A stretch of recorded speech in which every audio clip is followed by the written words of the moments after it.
Let's be honest for a second. If I told you you could only do one exercise for the rest of your life, you'd probably pick the push-up, right? It's the king of bodyweight moves. It builds chest, shoulders, triceps. It's perfect. But here's the ugly truth that nobody in the comments section wants to admit. If you are doing nothing but push-ups, whether it's 50 a day or 500 a day, you are slowly sculpting a physique that looks like a question mark. You're building the front half of a Greek god and the back half of a desk clerk. And today, we're not just going to talk about why that's happening. We're going to fix it. By the end of this video, you're going to understand the specific physiological reason why the push-up only guys always have that hunched, imbalanced look. I'm going to give you the 3 mechanical fixes you need to add to your routine, most of which don't even require a gym membership. And because I know you want to take action, I'm going to lay out a dead simple 7-day action plan that balances your physique, hits the muscles push-ups forget, and actually makes your push-ups stronger. We're turning that question mark into an exclamation point. Let's get into it. Okay, let's look at the science. The push-up is a horizontal push.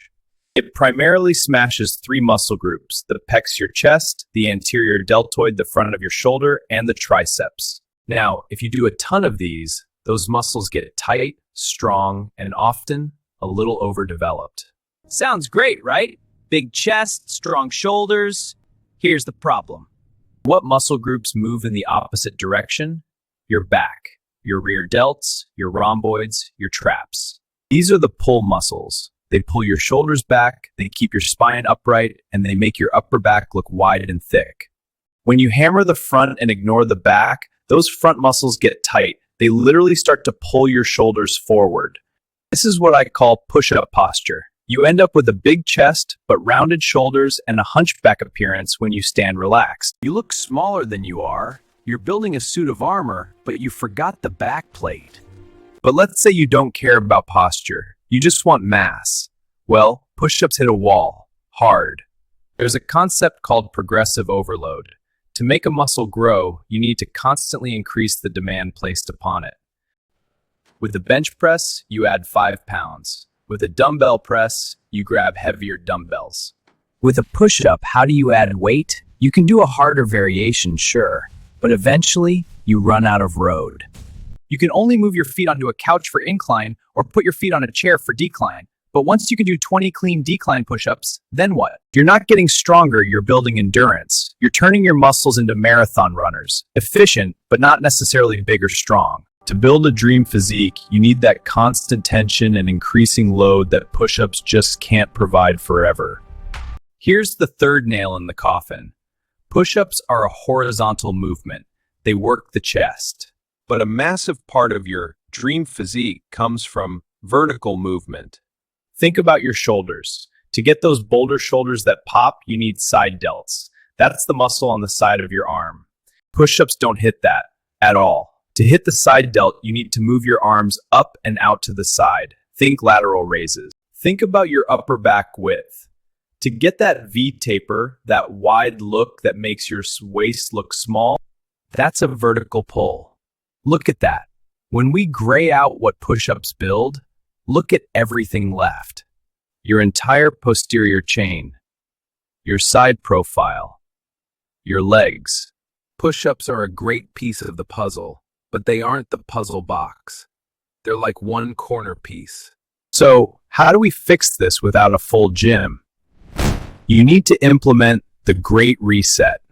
You need 3 categories of movement to pair with your push-ups. Movement number 1, the horizontal pull. This balances the chest. If you do a push-up, you must do a row.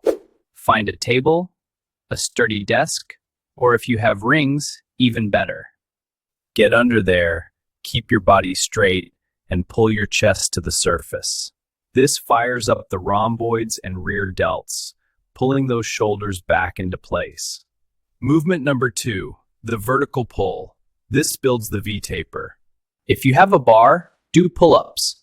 If you don't, find a sturdy door frame or use a resistance band anchored high. If you have to improvise, lie on the floor and do angels and devils or IYT raises. The key is to get that motion where your elbows drive down towards your hips. Movement number 3, The hinge.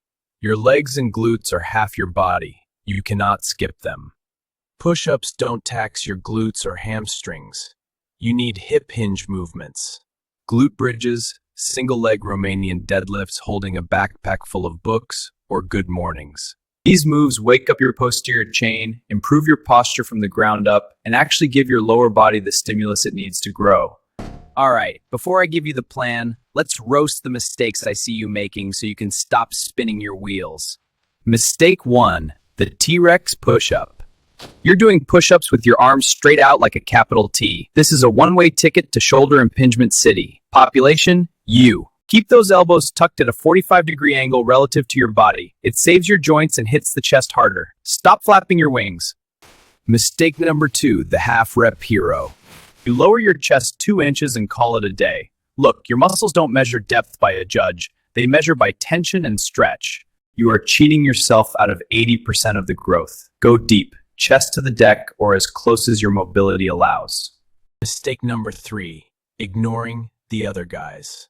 You spend 10 minutes pumping out push-ups, and then you walk inside to drink your protein shake, having completely ignored your back.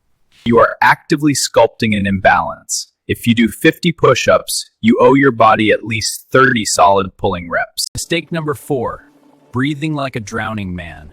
Holding your breath for the whole set. You need oxygen to move blood and nutrients. Inhale on the way down, exhale on the way up. If you're turning purple, you're doing it wrong. Okay, no more talk. Let's get you started. Here is your 7-day action plan to balance that physique. The rules. Perform this circuit every other day, 5-7. Rest 60 to 90 seconds between rounds. Complete 3 rounds. Exercise 1. Immediately followed by 8 to 12 band pull-up parts or face pulls. This combo wakes up the upper back and externally rotates the shoulders, counteracting the hunched effect of push-ups. Exercise 2. The V-taper builder. 6 to 10 pull-ups or 12 to 15 band pull-downs, bodyweight rows. Why? We're prioritizing the lats here. If you can't do pull-ups, negatives are your best friend. Jump up, lower yourself for 4 seconds. Exercise 3. The core and chest finisher. 10 to 50-second dead bug or plank hold. Why? We still do push-ups, but now they are balanced. The core work stabilizes you for everything else. Exercise 4. The lower body awakener. 15 glute bridges. Squeeze hard at the top. This builds a base and fires up the glutes to support your lower back. That's it. 4 exercises, 3 rounds. You fix the imbalance, you build the back, you hit the legs, and you still get your push-up fix. Do this for 7 days. Feel how differently your shoulders sit. Look, push-ups are a fantastic tool, but they are just one tool in the shed. If your dream physique requires a broad back, round shoulders, and strong legs, you have to give those muscles a reason to grow. You have to pull just as much as you push. I want you to try that 7-day plan. Right now, go drop and give me 20, but only if you promise to do 20 rows afterward. Take a photo of your setup and tag me on Instagram or in the comments below. I want to see those kitchen table gyms in action. If you found this video valuable, don't forget to subscribe, like, and share.